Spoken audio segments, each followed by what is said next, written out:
Before the show, we'd like to thank our sponsors, Beef, Beefmaster Educational Endowment Fund. Thank you for what you're doing for the breed and for supporting us. The Southeastern Beefmaster Breeders Association, or SEBA, thank you for supporting us, and be on the lookout for the convention and sale every August.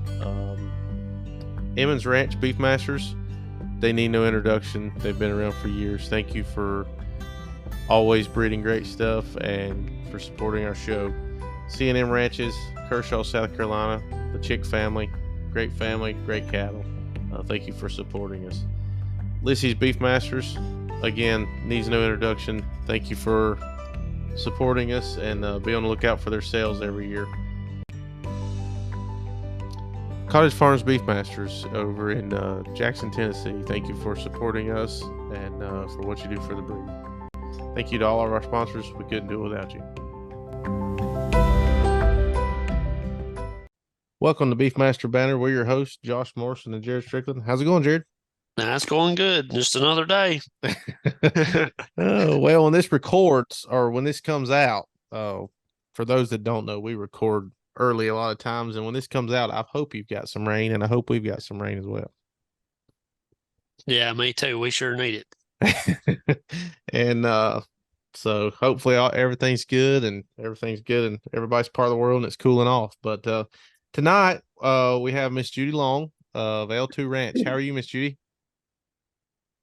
I'm good. We're also suffering a drought. Yes. But we've been through it before, and that's why we breed Beefmasters. Absolutely. That's a good way to start the show right there. But yes, y'all are, I believe, are you still in an exceptional drought out there? It's a bad drought. We've been through worse. We had a drought in the 80s that lasted 4 years. And Bruce Robbins was here the other day when we were talking about it. We didn't have a blade of grass on the ranch.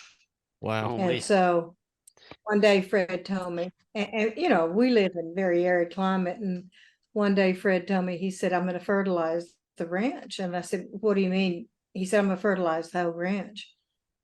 And I said, we haven't had any rain in years. And so he said, no, I'm gonna do it. And so Tommy Brandenberger, who was a Beefmaster breeder at the time, he had gone into fertilizing business. And so he came out, it was a $33,000 fertilizing bill back in the 80s, which was pretty daggum high.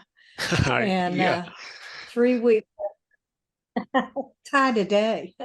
Yeah. And 3 weeks after he put out that fertilizer, we got 11 inches of rain. And Tommy started bringing people down and showing what his fertilizer would do. So we've been there, and we will be there again. But Beefmaster cattle endure under very adverse conditions of weather, whether it be, you know, freezing cold or extremely hot. It's pretty amazing what they'll do, for sure. But while we're on this, absolutely, while we're on this subject, how about I know tons of people know you all, but for as long as you've been in the breed, but how about you just tell a little bit about yourself for maybe newer people or that may not know you, and just tell us kind of the history behind L2 and yourself as well. Well, Fred started the ranch. He was an engineer, and engineers like things done correctly from the root. And he started, he wanted to buy some land. He bought this ranch in 1977. No, I'm sorry, 1976. And it was raw brush country ranch land. There was a very small cleared hayfield. So his dream was to build a great working ranch and produce a superior herd of cattle. And he looked at 3 different breeds. And one of them was Beefmaster. And I asked him years later, I said, why did you choose Beefmaster cattle? And he said, I looked at 3 breeds, and he said, I knew I could build a herd that I was proud of and proud to carry the L2 brand. And he said, but what impressed me about the Beefmasters was he said, I went to some of their board meetings and their committee meetings, just sitting in and listening. And they had a very progressive set of breeders that were ranchers and good businessmen. So when we married, he had about 50 head of, he had put together some cattle. There was about 50 head of cattle on the ranch. And they were all different phenotypes, different colors, had no consistent performance. And what we started seeing was a few cattle continuously had the best calves. So that gave us some insight that there was a lot of strength in the maternal cow family breeding. But back then there was no, strong maternal cows. So we set out to identify them and added, some cows to the herd and called some of the cows that we added to the herd. But we, settled on some definite cow families that we saw great maternal strength in and, built the cow herd from there. And I asked Fred, but back in the 70s and early 80s, if you opened the Beefmaster Cowman, the only advertisements were on bulls. And I asked Fred, I said, when will we start producing, bulls that you can sell semen out of? And he said, you'll be 15, 16 generations away. But when we do produce them, they will be built from pedigrees that have the strong maternal cow families that we've identified. And he was correct. And the first really strong Beefmaster bull that we produced was the Red Sugar Bull, which came out of the Sugar Ann cow. And she's a story in herself. Very, very, very popular cow family. So we would go to a sale and we would identify what we were interested in, the range of what we were willing to pay. And so I wasn't able to go out with Fred to look at the cattle. And when we met back up at the hotel, I asked him, I said, did you see anything you wanted? And he said, yeah. He said, I saw a little heifer. At that time, a really top heifer might sell for $3,000, $3,500, somewhere around there. And I said, well, what's your price range? And he said, I don't have one. And I said, well, she must be good. And he said, she is. So we go to the sale and we ended up buying her for $20,000. And people thought we were crazy, but she's made a tremendous impact in not only this herd, but in herds around the country and continues to this day. And what I always tell people, I mean, she was one of our foundation females. What I tell breeders is try not to buy a cow for what you can produce and sell out of her, but buy a female or bull for the impact it makes in your herd for generations to come. So she was very vital, and we were lucky to have her in the program. Absolutely. And it's fun. I like hearing how you say for generations to come, because, this is always a long game. When we got into this, we had some commercial cattle. And when we got into the C-stock business, that was something, Justin Williams, Bruce Robbins, they would always, and they still tell me to this day, because I'm an impatient person by nature. So to hear that is pretty neat to see how things have come. Well, I mean, this has been, gosh, we bought her in 87 or 88. And I mean, she's still to this day, making an impact. Wish we had her today. You gotta think that's been, going on 30 years. So, man, that's a long time. 40 years. It's been a while. Yeah, that's right. Okay, y'all have just come back on. Oh, what was the last thing you heard? When I was talking. Yeah, okay. Go ahead, Jerry. There's our you've raised some breed greats over the years. Is there any others that you'd like to talk about?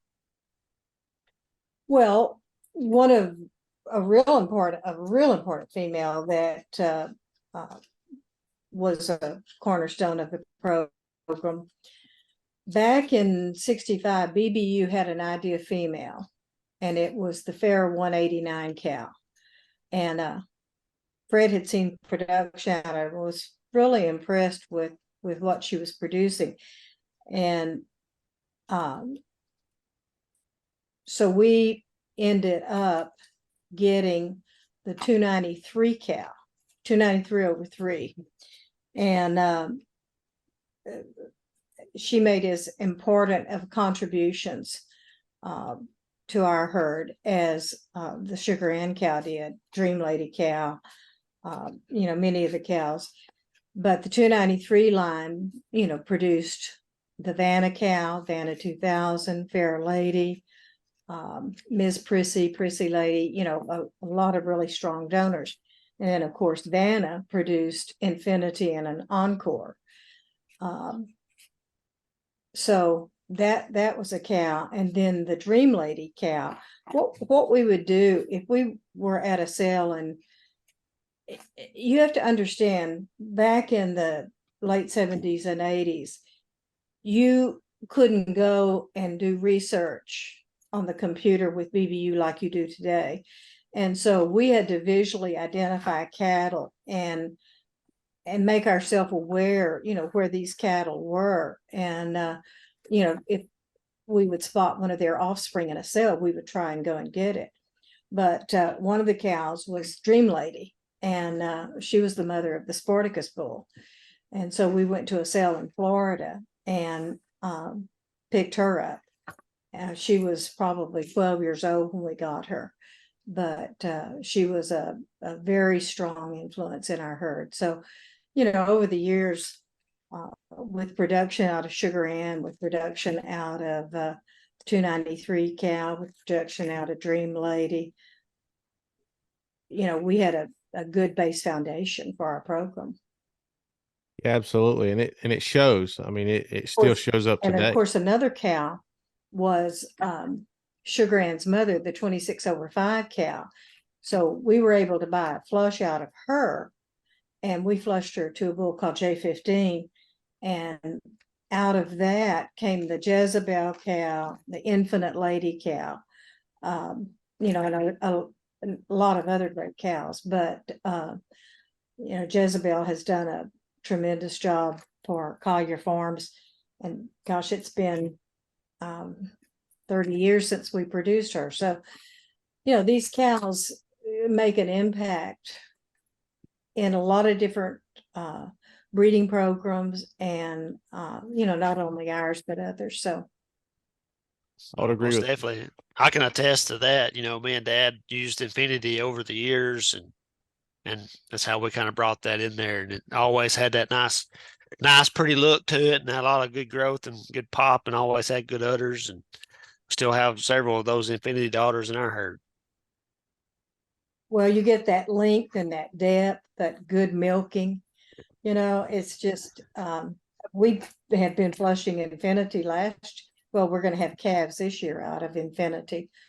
So we're looking forward to those, but he sure puts out some tremendous females. And it's fun to see. I mean, you see these pedigrees all up and down BBU nowadays, and I feel sure it makes you proud to see that and see exactly what these cattle have done. It makes me proud. Well, Fred had this vision, and he knew, he wanted consistency and predictability in offspring in his herd. And his number one priority was, and it always would be, and mine, is visual appraisal. And after visual appraisal, then you make sure you have all the essentials. And, our essential 7, the 7th essential of being predictability and offspring. I mean, you can't single trait select on anything. You can have a good looking cow, but if she's not fertile, she's not worth anything. You can have a good looking cow, but if she doesn't carry the strength and all the essentials, she's not worth anything. So he strongly felt that by identifying these strong base cows and proving the maternal capabilities, and them having all the performance traits, that's how we would build the L2 herd. And we did. It most definitely worked, that's for sure. Well, we enjoy it every day. So I wish he was here to enjoy it. Back in the 80s, the only advertisements in the Beefmaster Cowman were bulls. And so when we started putting these cow families together, we decided to start advertising cow families. And that was the first cow family. I can't remember what year, but it was an ad we did on Dream Lady and 5 of her generations of offspring. And that was the first cow family ad run in the Beefmaster Cowman. Well, that's pretty awesome. And you hear other breeders talk about cow families now, and it's almost kind of like how that kind of got started, Yeah, it makes sense. I mean, it's very simple. Common sense in life is your best route most times. So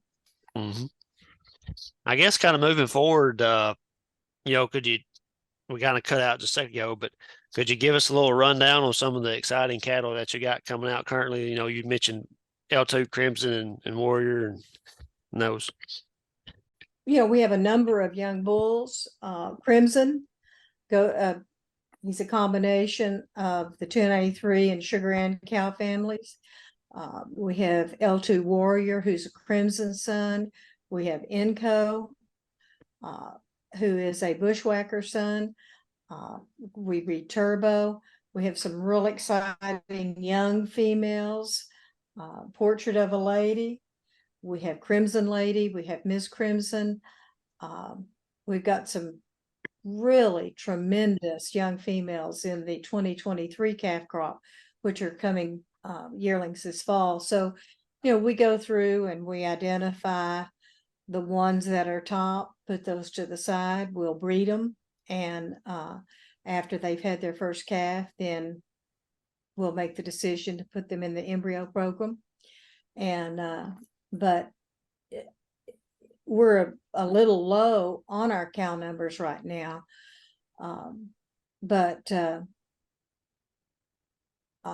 We're always looking to add as many keepers to our program as we can, but they've got to, fit all of our criteria. And, when we sell cattle, I always protect the herd. I've always got to have, if I'm going to sell a female, I've got to have, one of her siblings or her mother still in production. I never want to get rid of our good foundation. Yeah, absolutely. You don't want to do that because then you don't have it anymore and you have to try to recreate it. That's where it costs you. Absolutely. Sale managers always want your best cattle. Where's Bruce at? Those are easy to sell. Absolutely. Absolutely. That's right. You never want to get rid of that home run sometimes, because that may be the one that leads you to the next generation, When you ask about some young females, we've made a cross of Inco as our sire on some I'm sorry. Let me start this over. We've made a cross of Inco on some sisters to our Crimson bull. And we've got some tremendous young females out of those matings that all will fit into the donor classification. And then we have an older one of those daughters that we have bred to the L2 Warrior bull that she's just one of the best females we've ever produced on the ranch. So we're really excited about her. It's always exciting to see those up and comers for sure. It is. It is. Well, before we run out, we're just about out of time, but before we run out of time, one last question that we like to ask our guest, and that's, what is one piece of advice that you would give a new breeder now?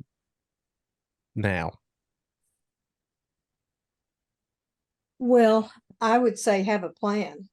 You know, breeders come into this breed and, they want to buy something, they want it to make them money, and I can understand that. But, try to build a breeding program, try to build a herd that represents you, and never lose your objectivity about your cattle.